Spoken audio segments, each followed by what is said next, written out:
Well, good evening, everybody. Welcome back once again to another episode of Step Up, Make a Difference, the podcast. I'm Mike Peacock, your host, along with Dr. Marty Durden. And Marty, welcome to the last Sunday in the month of June. Hard to believe that tomorrow is the last day of the month of June already. Isn't it though? It seems like time is flying when you're having fun, I guess. But Well, yeah, and speaking of having fun, we're having a great time doing this podcast, and we've got an outstanding guest today. And Marty, I'll let you introduce our guest today, and we'll go ahead and bring him in and get started here in just a moment. well, Coach Rob Miller is an esteemed coach, nationwide speaker, and he's one of the principal players in proactive coaching, which many of you, I'm sure, are familiar with. And Rob's all over the place. If you don't tune in to what he does on Facebook and LinkedIn, you should, because his wisdom just permeates everything he does. He's an experienced coach, a great guy, and he has tremendous values. And in the coaching profession, they don't get much better. And we're just lucky to have you, Rob, and we're just proud that you're honored us with your presence, man. Thank you very much. Well, thanks for having me. It sure was. When you reached out, it was exciting for me to be on this and just kind of, I am sure, share similar stories and purpose. And that's the fun part about what we're doing. I agree with you. There's a lot of compatibility in what we do at Higher Standard, what you do with proactive coaching. And I've been an advocate of yours for forever, ever since y'all been around. How long have y'all been in business, Rob? We laugh because when we started, we said there was probably only about 2 or 3 companies talking about culture in sports, and now there's about 200 companies. So we've been around for a long time. It was late 1990s when Bruce Brown, our founder, and his wife Dana started proactive coaching up in the Seattle area. And then Bruce and I joined forces at the NAIA back in about 2000. And then since 2008, we've both been strictly proactive coaching since then. So it's been a while we've been around. I think it's awesome what you're doing, and I just want you to know that. And we'd like for you to just tell us a little bit about, to the people that are listening. Mostly, we have sports fans and coaches in our audience. Tell them what you offer and what you do, and give us a bio on your company. That'd be great. Bruce, like I said, Bruce and Dana started it. Bruce was a coach up in the Seattle area. He coached 4 sports, both genders, coached at the junior high school, college level, went back to junior high at the end of his career because that's where he thought he had the most impact. I had coached at the college level primarily, a little bit at the high school level. My background's basketball. And we had a chance to kind of meet when I was at the NAI. And Bruce was starting up this company at the time. And I guess the best way to put it is this. We're application-based. And don't get me wrong, we all need a good, strong philosophy. But coaches in athletic world does not live in a philosophical world. It lives in an application-based world. So what we do is we work with coaches, team leaders, parents, all the athletes to say, how do you develop a culture base inside your sports team, but do it in an application way. Our goal when we're at a coaching conference is when coaches leave, they can instantly take stuff and put it into practice tomorrow. Okay. I just think that is something that needs to happen. And so we're out there speaking. We do a couple different things. We speak, which is about I speak about 130 days a year at high schools and colleges across the country. And we have some others that speak with us as well. Not many. We're a pretty small group of about 6 people. Bruce no longer speaks. He's 78. He lives on a San Juan island. So he says, why am I going to leave my island to go speak? And I can't disagree with him. But he does get off the island. You know who gets him to come off the island? His former players. That's who gets him to come off the island and speak. Wow. And we do some speaking. Bruce has a lot of materials out there. And we do retreats. So we kind of do the full gamut, just working again with coaches on intentional coaching, developing team leaders, going beyond duties and giving them job responsibilities, having a job description. Like, I always laugh. I say, I was a captain of a high school football team, and I thought calling the coin flip was being a good captain, right? And we try to go well beyond that. And then we talk about how do you teach character through sport? How do you teach culture through sport? What's the role of parents in this process? And how do we reach potential? So that's just kind of a basic bio. I will say that Bruce and Dana are out in Washington. I'm based in the Kansas City area. And I've spent about 6 weeks of my summer in northern Michigan, where it's a lot cooler like I'm doing right now. Smart guy. I can guarantee you, Rob, it's a lot cooler than it is here at my house in Columbus, Georgia. I think it's about 97 today here, and we've already had one of our summer thunderstorms come through. So we had a day earlier this week. I think it was Wednesday, where the heat index was about 109. Ooh, yes. The actual temperature was about 99 degrees, but you mix that with our famous humidity here in Georgia, and the heat index was about 109, and it was a tough day to be outside at all. I laughed. I was speaking in Austin, Texas last Saturday and Sunday, and I came up here, and they actually were 92 in northern Michigan, which everybody was dying. And when I was out mowing my yard here up in northern Michigan, they all looked at me like I was crazy. And I said, it's 15 degrees cooler than where I was yesterday. It's not bad at all. So. Absolutely. Well, Rob, going forward, let's just chat a little bit about your background. You mentioned it a little bit earlier, but you played college basketball, and you ended up in coaching. What brought you into coaching after you finished your playing days? You know, I always did want to coach, and I got an opportunity right after I was done. Actually, I was down interviewing for a high school coaching job at the local high school, and I went over to do just my normal workout in the gym at the college that I had played at, an NAI school in Michigan. And I was over there, and the AD and the men's basketball coach who I played for came down and said, come up to our office. And when I went up to the office, they had a change in the director of athletic facilities, and they needed an assistant basketball coach. So I interviewed in a T-shirt and shorts, and I was sweating, and I had a towel on me because I was sweating so hard, and I took the job there, and it just came out of the blue. It was one of those things that here's what you should be doing, and that landed me into coaching, and I really enjoyed it. That's awesome. That's awesome. Yeah, that's outstanding. You mentioned NAIA, and I grew up in a town with an NAIA school for a long time. Now they're an NCAA school. Graduated high school in Montevallo, Alabama. University of Montevallo was a long time NAIA member. And just a few weeks ago, we had here in Columbus, we had the NAIA softball championships, and I was able to do some PA work during that event, and met some of the NAIA staff, and what a great league that's always been. What a great organization that's always been, and it's an option that's out there for a lot of athletes, that for whatever reason don't go the NCAA route or the junior college route. NAIA is heck, it may even be older than the NCAA. It's been around for a long time, and it has a lot of schools.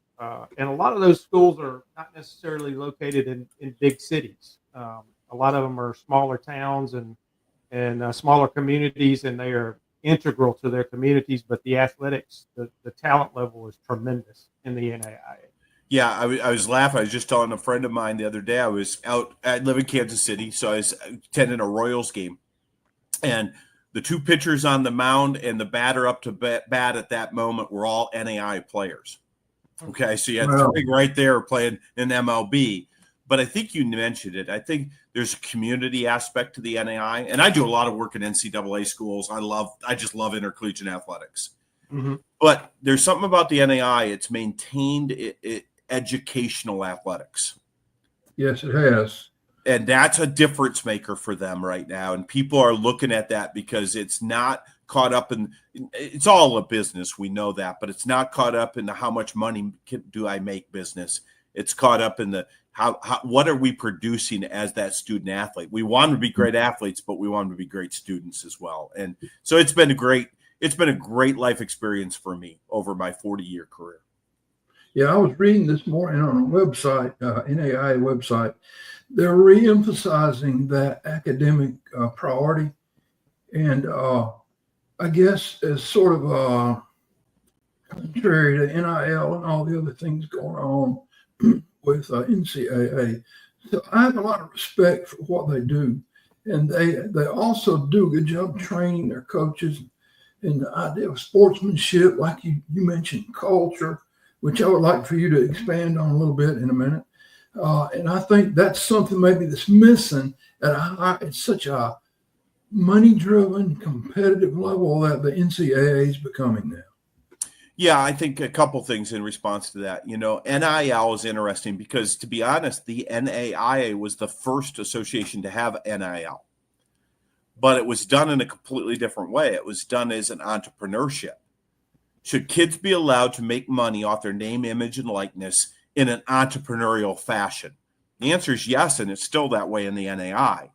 Now, of course, at the big time level, what is it? It's a pay to play. I mean, we're paying you to come play for us. And that's a business model, which is fine. It's just a different model is what we're talking about. The NAI is a different model than D1 and D2 in some regards at this point. And that's why it's great. I think, Mike, coming back to what you said, it's opportunity. And I think different people are looking for different opportunities. And the whole gamut's there now to do that. But I want to go back a little bit, Marty, to what you said. It was 2000 that Steve Baker at that time was the CEO of the NAI. And Jim Carr, who's now the CEO, was the COO at the time. And they had this vision of starting something different. And we ended up calling it Champions of Character. But that's why I was brought into the association at the national level, was to start a culture-based program. And it was all about what can we do to train coaches to teach character. And I think, we've even gone farther in the last 25 years. How many of our coaches really don't come from an educational background? We got to do a great job training them both on teaching skills and character and culture. And sometimes we just throw them out there, and that's unfair to a coach that's never been through that, to experience that ability to walk in there and have that ability. How do I teach a skill? How do I teach this? How do I teach that? One of the big things I've said in youth sports for many years is this: we got to get away from teaching schemes and start teaching skills again. Oh, amen. That one. That's absolutely true. Yep, we teach. I don't care if a fifth grade basketball team can press you 94 feet and beat you by 40. I don't care as a college coach. I want to know, can they do the skills that come with the game? To me, that's what we got to teach. But now we really got to get better at the high school and college level teaching skills, because, to be honest, a lot of kids are entering varsity athletics in high school or in the college, and they don't have the same skills physically or culturally that they need to have to be successful. We got to teach both. Yeah, at some point, it was a conscious movement that coaches, and I don't know if it's just the for-profit coaches that lurk around gyms and football fields and baseball fields, who want to get their hands on these kids so they can make money, and they just basically play tournaments all summer. They just play, and they've lost, just abandoned teaching them how to play the game. I think that athletes probably physically are better or as good as they've ever been, but the ability to play the game is not as sharp as it was, say, a decade ago. I use that analogy all the time. Our kids are bigger, stronger, and faster than they've ever been, but less fundamentally sound than they've ever been. Well said. Now, there's some sports that plays out, right? I mean, bigger, stronger, faster, and track and field. I have a track and field background, and we're seeing some amazing performances because they're there. Now they're getting good training at the higher level. But when you're talking about our sport, it comes back to, and when I say our sport, I'm basketball, but this is true for most every team sport: soccer, lacrosse, basketball, hockey, whatever you want to talk about. Maybe not so much football yet, but 7-on-7 could take it this way. Yeah. And Gino up at Connecticut says it better than anybody. And it's this: why are we falling behind in basketball, the European players? Because we play 5, 6, 7 games for every one practice, and they practice 4, 5, 6 times for every one game. Yeah. And that says it as well as it's said right now, because they're better in the game, not necessarily athleticism, but they're better in the game.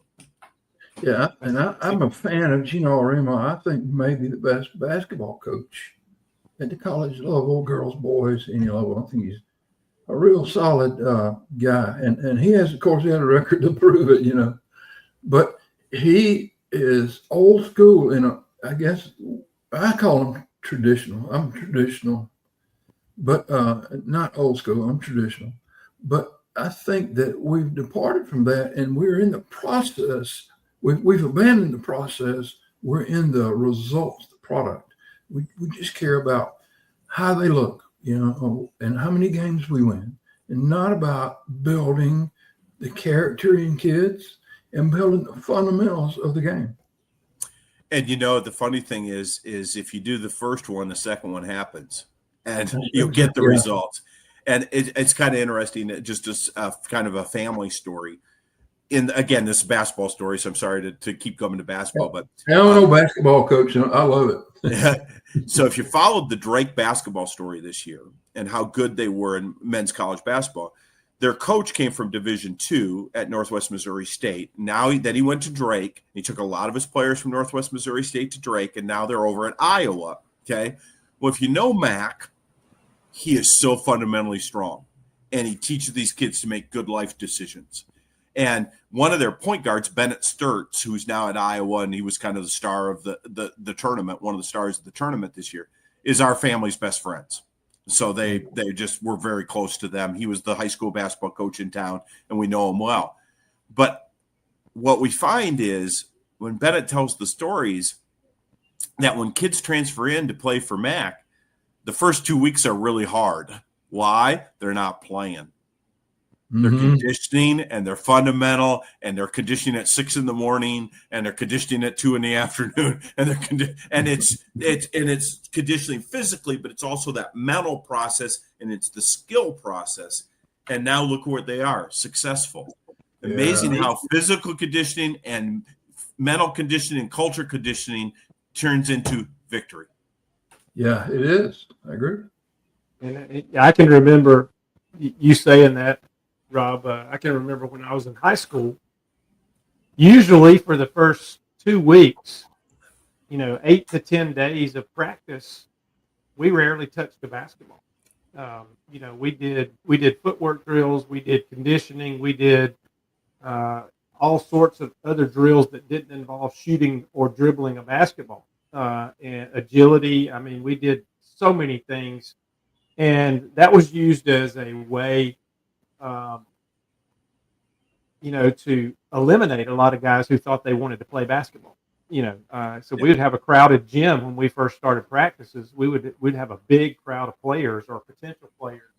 And by the time that first 2 weeks was over, it had been whittled down, and you pretty much knew who was going to be on your team, and there was not a whole lot of need to have cut lists and things like that, because it was just naturally taking care of itself, because so many people didn't think it was going to be very hard.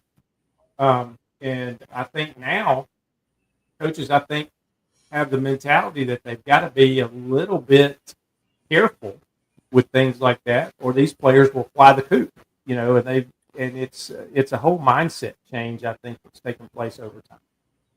One thing we talk about a lot is you got to make yourself different, right? In this world, you got to make someone has to look at you and say, what's different?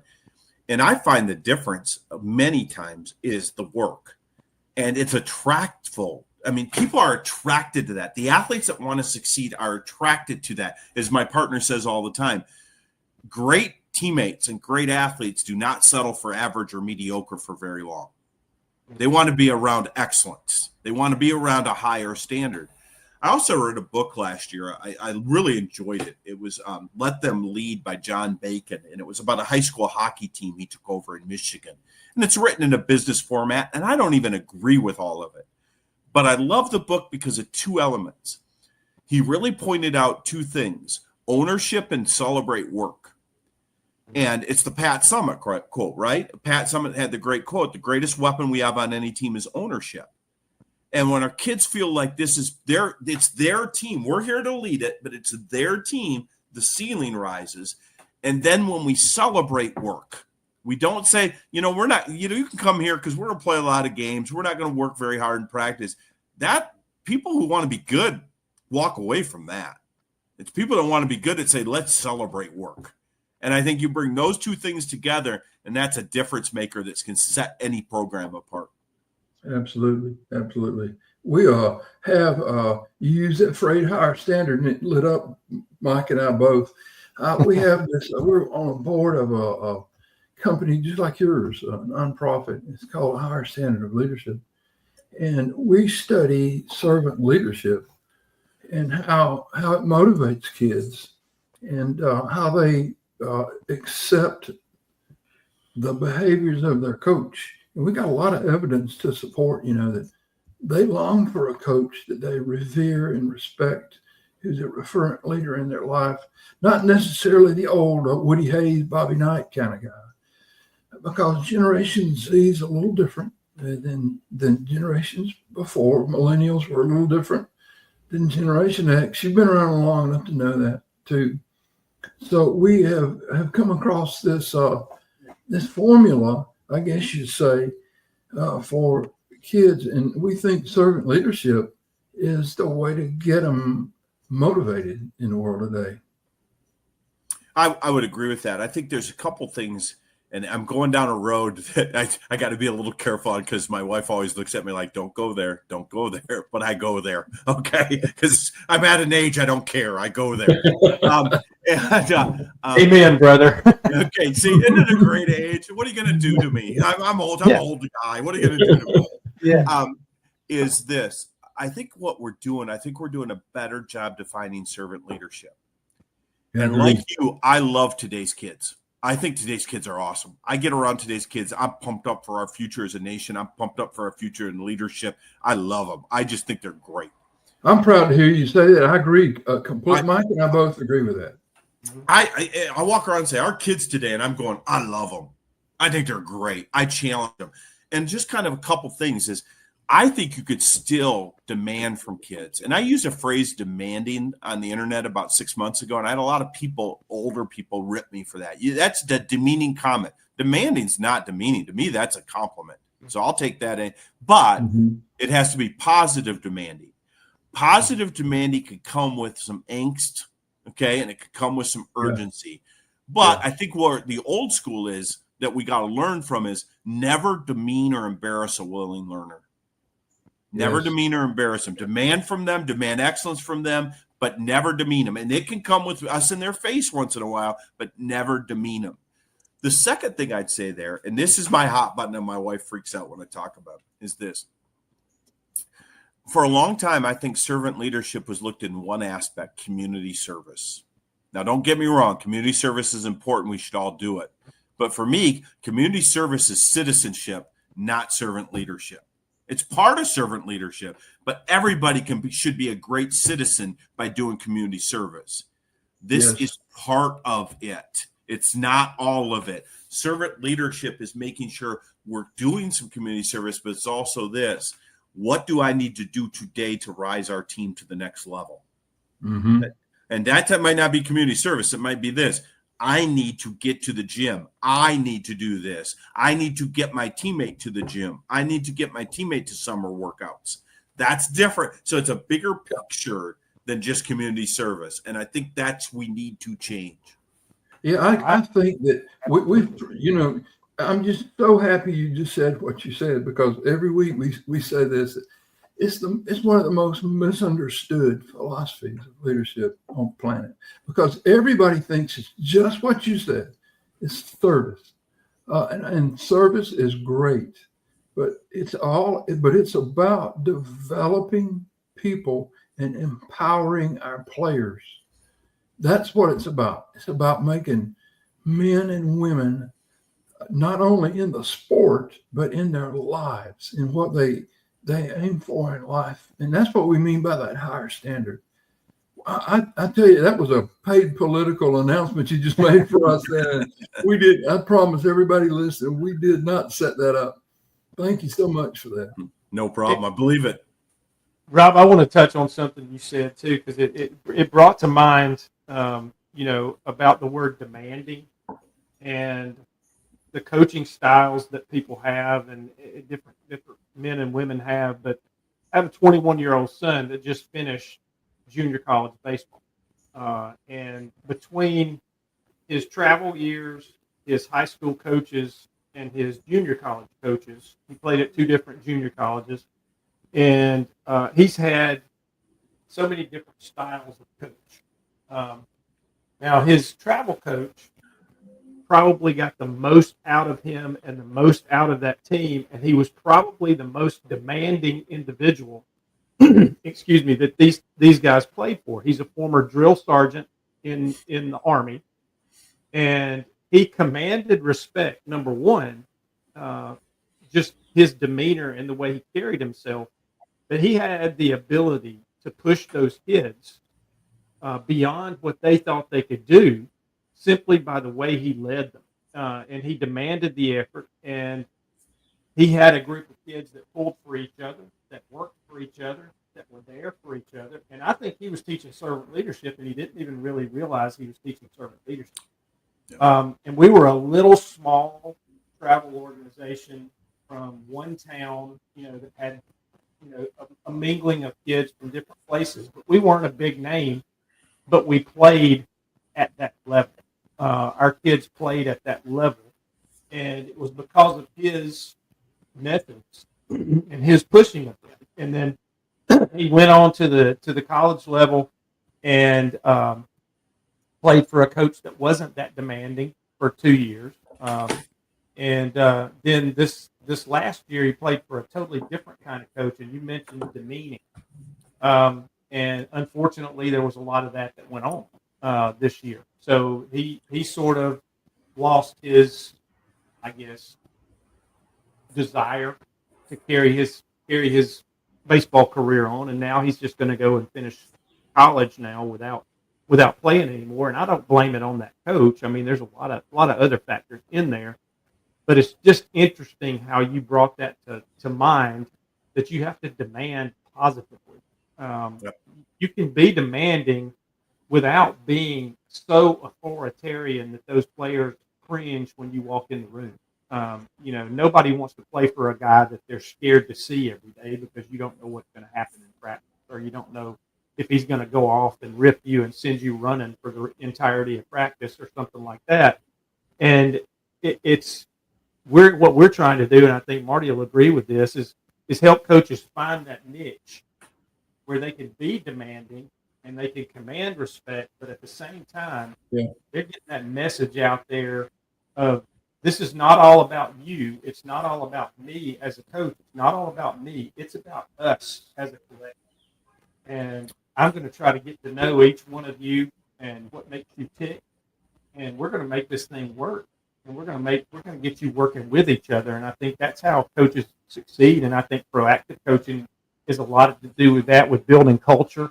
And here we are, with this podcast and with Higher Standard, we're trying to help coaches see that there are a lot of different ways to do that. And you just have to find what works for you. And I also think this comes back to what I talked about, the training. And I love the fact that I've seen a lot more schools understand how many coaches, their contact hours with kids are more so than teachers. So we better give them some in-service, because we better train them. But, we go in and we talk about just two application points, because I want the coaches to think about this that are listening today. Okay. How do you teach character through sport? How do you teach a physical skill? How do you teach a character skill? We can't just say, I want you to learn the jump hook. We have to show them how the jump hook is. Well, guess what? We also have to show them, and I'll give you an example. I was at a presentation one time in Texas, and I was speaking to probably 300-400 athletes.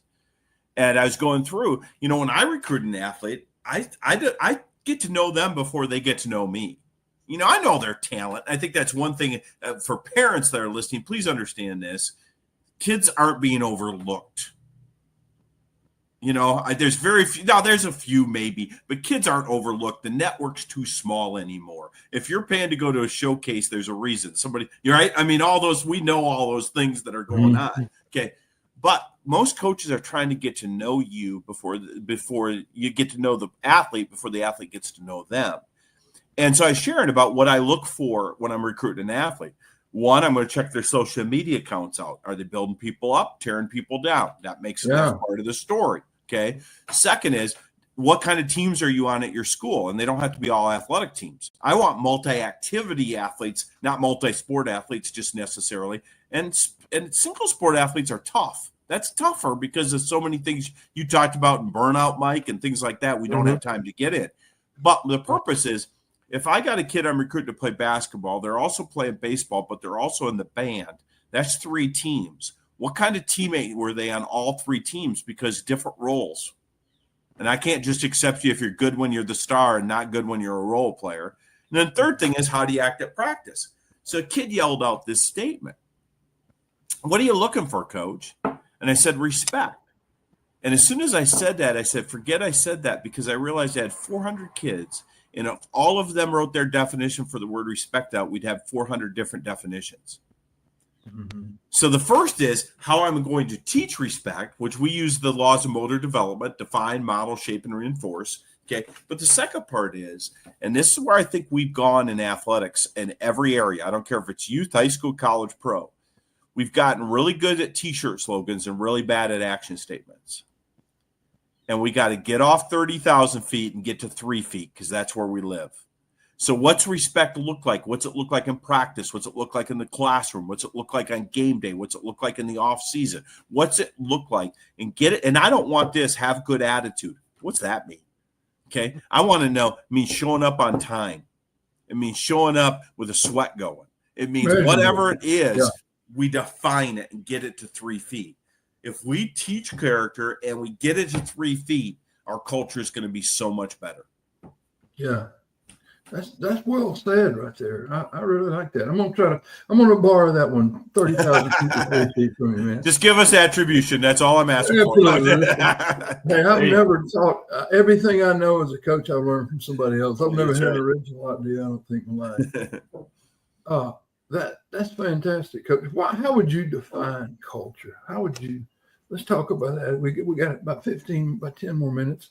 What would you dwell on that subject right there? I think everybody talks about culture.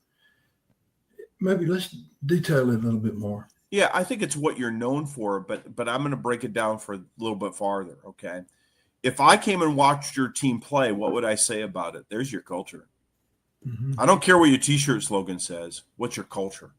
Okay. And if I followed you around for a week in the classroom, I followed you around for a week in the practice facility, I found you around for a week in games, and I walk out, and then I'd ask these 4 questions. What do you really like about your team that's really good? Okay. That's a story on your culture. What don't you like about your team that needs to change? That's a story about your culture. What do your opponents say about you? That's your culture. You better know as a coach. Yeah. What do your opponents say about you? Good, bad, or indifferent? What do they say about you? And what do you want them to say about you? Those 4 things make up who you are, and where you want to go. And to me, that's your culture. You know, at proactive coaching, we don't call them values or standards. I don't have a problem with values or standards, but we call them covenants. And the reason we call them covenants is this. A covenant, by definition, is a binding agreement that can be witnessed. That's a covenant. And so I want to know what your covenants are, because that's your culture. That's your culture. What is being witnessed? So that's kind of my definition of culture. And I want to come back to just one thing. You know, I work with a lot of D1 programs, especially in the world of softball. And I work a lot with Central Florida, and I love Coach Bear Malone, Cindy Malone. If you've ever been with her, her nickname's Bear. She's awesome. And one time I'm down there, and somebody came up to me while I was working with him and goes, "Our culture coach," and that's what they call me, and I'm fine with that. But I looked at him, I looked at the person I was sitting next to, and go, "I'm not sure I like that all the way." And they looked at me and said, "Why?" I said, "Well, if you're all about culture without performance, you're in trouble, and if you're all about performance without culture, you're in trouble." And I think good coaches understand we got to teach both performance and culture. Yeah. There's no doubt that I think coaches drop the ball. In my view, I'm an old coach.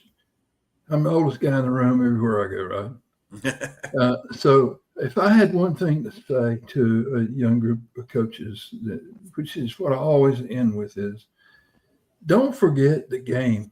You know, because I think we get so caught up in everything we do. And I don't mean X's and O's. I don't mean scheming. That's not the way you win games. You win games when you have a highly motivated team who knows how to play the game. Because basketball is an improvisational sport. Nothing's a straight line in basketball. We draw these X's and O's, but they really, most every point that's scored in a basketball game is a kid makes a play. You know, they make a play. And it's not necessarily like you drew it up. So I think teaching the game is becoming a lost art. They're trying to teach too much structure and too much of what I want, and they're taking away the improvisational aspect where the kid owns the game. The team owns the game. It's not necessarily the coach. And that's some coaches don't get that. They don't understand that.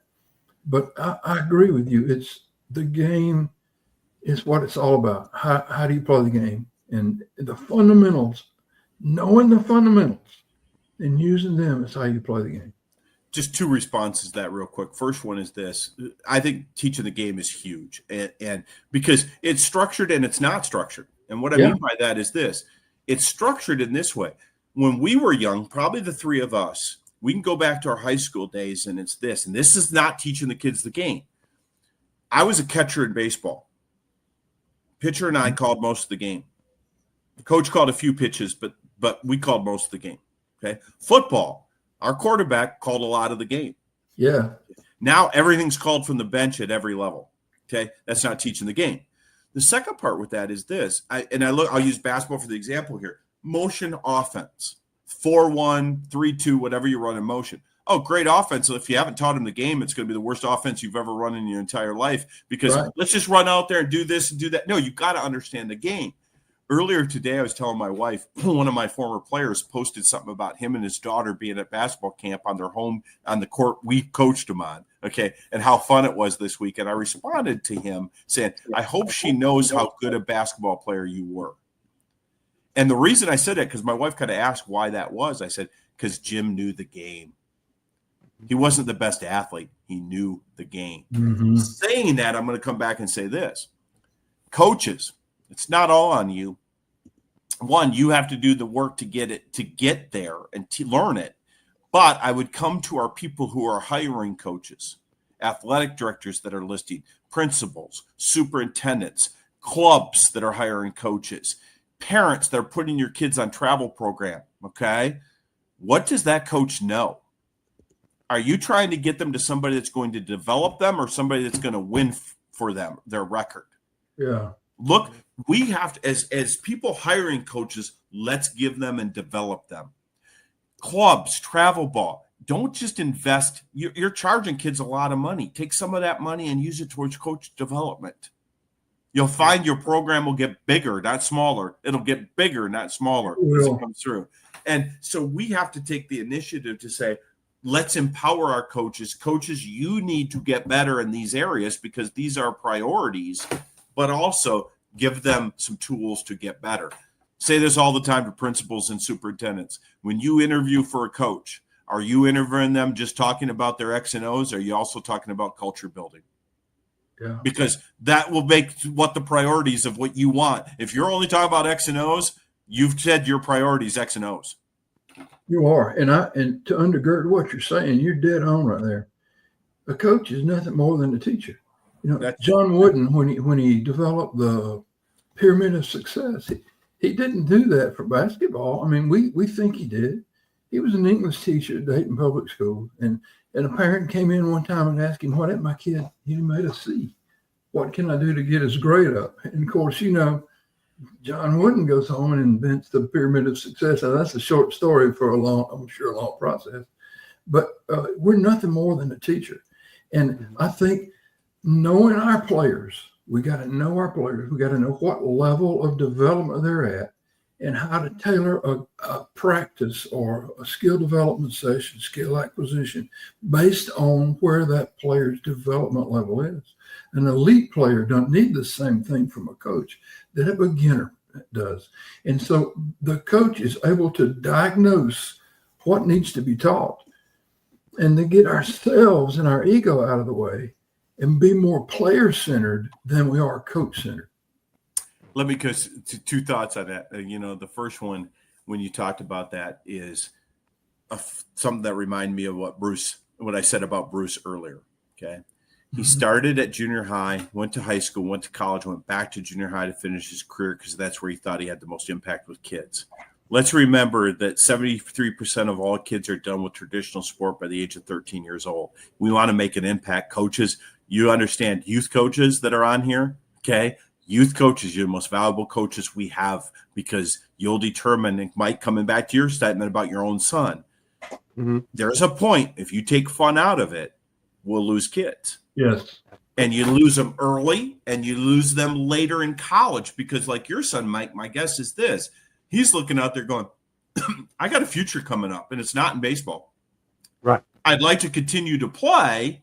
I'd love to play, but I'm also looking big picture. And if I'm not having fun, why am I doing it? Yeah. You're exactly right. And I want to bring up, and people who listen to this a lot already know this about me, Rob, but I'm a big Auburn fan. And in all sports, and of course it's very frustrating in the sport of football right now, but hopefully that's going to get better really quickly this year. But I want to brag on Bruce Pearl for a moment. And I met Bruce a long time ago when I was at Columbus State working I was the sports information guy there, and we played in a Disney Division II Tip-Off Classic down at Disney World. And the very first one, we met Bruce Pearl's Southern Indiana team in the championship. So I got to meet Coach Pearl way back then, and then knew about him all along as he came through and he moved up. He was at Tennessee, and then he got in a little bit of trouble, and then Auburn hires. But I want to brag on his ability to build a culture at a school that was not really known for its basketball. But he has created something there. And this past year's team was good, not because they were the most talented team in the country. Now, they had plenty of talent. They had plenty of players who could play the game. But I'm like you. I observe a lot of times. You were talking about finding out what the culture is. What I look for when I go watch a team play, I look at the bench during the game. Are those players pulling for each other? Are those players having a good time on the bench? Are they supporting each other? Are they getting their britches in a wad when they get taken out of the game for a few minutes? I'm watching all of this go on, and I'm watching that dynamic. And when I watched the Auburn team this year, they had a blast. Every game, they had a blast. Win or lose, the bench was having a blast. And those players supported each other. They loved each other. They even had their little call God thing that they did that the team manager came up with. And, they did things off the court together. They spent time with one another. They were all friends. And for a coach to be able to build a culture in this world today that got those kids to do that, I don't know how it actually was all put together, but he had a great staff that did that. And then lo and behold, in baseball this year, Butch Thompson did the same thing with his baseball team. And he gave Bruce Pearl a lot of credit from watching, Bruce Pearl do some things and sort of applied some things. And I think it's catching on over that whole program, how big culture is in the grand scheme of things and how to build one that if you just take care of some of this other stuff, the success is going to come. It's going to be a byproduct of that culture. And I thought that it was really fun to watch this year. Let me just say, Mike, I thought a lot of you, but the fact that I'm a Michigan State guy and that I did my master's there, and I was with the basketball program. I got to go to every practice. This is when Judd was retiring and Tom was taking over. Mhm. Now that you mentioned that, I'm not as happy right now. So no, just kidding, because you beat us. You beat us in the tournament. I want to come back to one thing. This is just something for coaches out there. I want you to hear this because, Marty, you brought up Wooden. And two things about John Wooden. I think he's one that has said this, has been said by many others, but I believe it. Great teachers can coach. Not all coaches can teach. Yes. Okay. You got to be a teacher first and foremost. But I would also just want to say this quick story. It was in 2003. Bruce and I were speaking out in California at a conference, and I could go a long ways, but I'll keep it short. I called us the warm-up band. I had the first hour, Bruce had the second hour, and Coach Wooden had the third hour. Okay. They weren't there for Bruce and I. Okay. They were there for Coach Wooden. He's 93 at the time. He's fighting arthritis. Okay. He lived till 99 when he passed away. He could quote poetry for 3 hours, but he had a hard time moving. Okay. He looked at me when Bruce went up to speak at 93. Now, remember, he's known as the best coach of the last century, the Wizard of Westwood, won 10 national championships. And as Bruce went up to speak, he's been retired for almost 20 years. He looks at me and says, Rob, will you do me a favor as Coach Brown speaks? I said, yeah, what is it? He said, will you take notes on his presentation? And I looked at him and I said, I'd love to, but I got to ask why, Coach? Because I'm thinking John Wooden asked for notes. And here was his response. Good stuff. I need it for the next team I'm going to coach. Wow. Coaches, what I'm telling you is never stop learning and never stop thinking you're not coaching. You are. Wow. You're always coaching the next team. That's incredible. That is incredible. Well, he's my hero. I tell you, Rob, with that, we're going to end with that story because we're about out of time here on Step Up this week. But gosh, what a great talk today. Thank you for being with us. Anybody out there who's a young coach or a young athletic administrator, whether you're a youth coach, whether you're in a school setting, whatever it may be, hopefully they're seeing what we're trying to do with this podcast and what you guys are trying to do at Proactive Coaching, and that is to help them to reach more athletes and to build a culture of character and to integrate all of that together, servant leadership, culture, character, all together. And it is so good that your organization and our organization that Marty started kind of goes hand in hand with one another. And this was a great fit and a great several minutes to spend together. Well, thank you. I sure enjoyed it. I get going on this. I could go all night. It's great stuff. Well, let's make this deal. Why don't you just be a recurring guest, man? I think I learned a lot from. I knew I was going to be good, but that's my expectation. We'd love to have you back. And, you just let me know. I'd love to come back. All right, absolutely. Man. There's no doubt we will have you back. But guys and girls out there listening to us today in the coaching profession and in the athletics profession, and even if you're an athlete that's come across this thing and you were just interested in listening, Rob, real quick, tell them how they can find information. And I know you've got 2 books right now on the Proactive Coaching website. One of them is Pat Summit is one of the authors in Volume 1, and Volume 2, Tim Corbin. And a lot of people will recognize Tim Corbin's name. He's the head baseball coach at Vanderbilt and has built a tremendous program at Vanderbilt and is a tremendous person. But I think Heather Tarr is in the volume with Tim Corbin. I can't remember who is with Pat Summit in Volume 1. Dick Vermeil. Dick Vermeil, yes, former Philadelphia Eagles coach. And so tell them a little bit about Proactive Coaching and how to find information. Yeah, you can find us at proactivecoaching.info. So it's a little bit different one, proactivecoaching.info. And on there, you'll find all about us. You'll find out there's all sorts of materials. There's Bruce's booklets and those 2 new books. And he's got like 15 written booklets. But the 2 books are fascinating because they're looking at these 4 coaches from a coaching of significant standpoint through the eyes of the former players and former assistant coaches.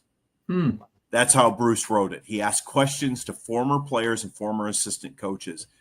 fascinating to hear. My book is so torn up right now. I can't do an electronic book because I need my pen. And in my book, Bruce sent me the first copy, and the one on Pat was just, I don't have any place to look at it anymore. I've written so many notes on it.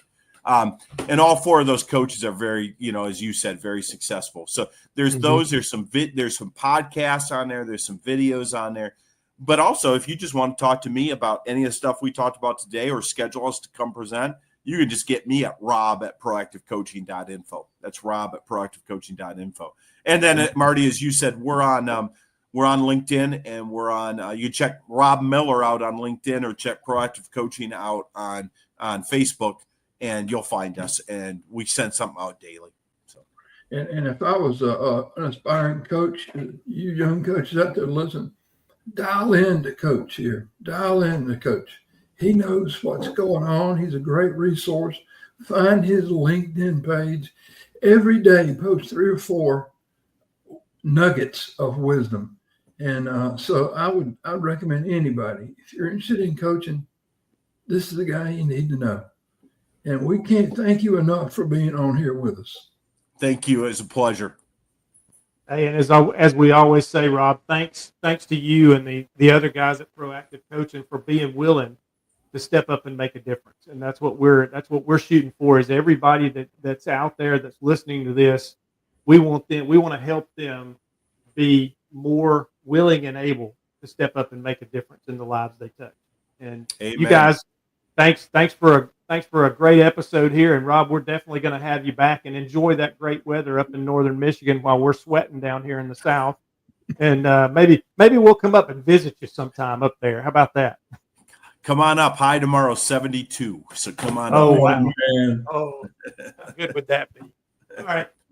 Well, ladies and gentlemen, that's it for this week on Step Up, Make a Difference. We'll see you next Sunday. This one will be out all week. You can find us again at Georgia Alabama Sports Live on the YouTube channel or the Facebook Live channel. And join us, share this around, share it with everybody you know, especially in the coaching profession, and get them on here, get them watching this, and get them the resources, the access to other resources outside of this. We've enjoyed having you, Rob. Marty, have a great week, man, and we'll talk again soon. And just enjoy the first week of July coming up. Our nation's birthday is coming up at the end of the week. Celebrate, have fun, but be safe. And we'll see you next week, everybody, here on Step Up and Make a Difference. Thank you. Thank you, guys.